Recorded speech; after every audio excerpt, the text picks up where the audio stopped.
El bruxismo. El bruxismo es el acto compulsivo de apretar o rechinar los dientes sin ningún interés funcional.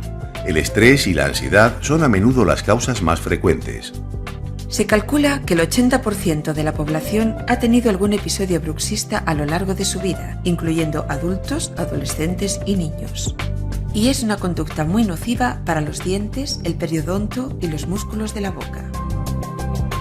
Existen dos tipos de movimientos bruxistas: el apretamiento y el rechinamiento, siendo este último el más dañino. La manifestación más común del bruxismo es el desgaste de los dientes. También podrá causar sensibilidad dental y fisuras, o incluso fracturas y desprendimientos de restauraciones. Además, puede producir la pérdida de anclaje de los dientes.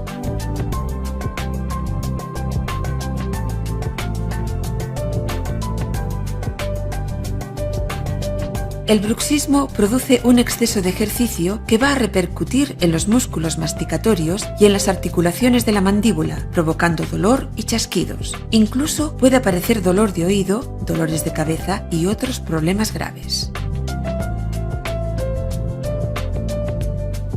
El bruxismo puede ser diurno o nocturno, siendo este último el más frecuente y que a menudo pasa desapercibido.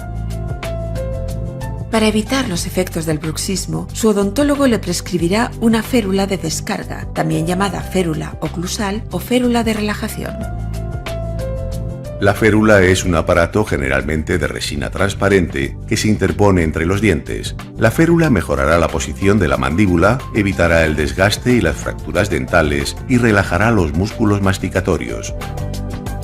También protegerá a las carillas, coronas y puentes.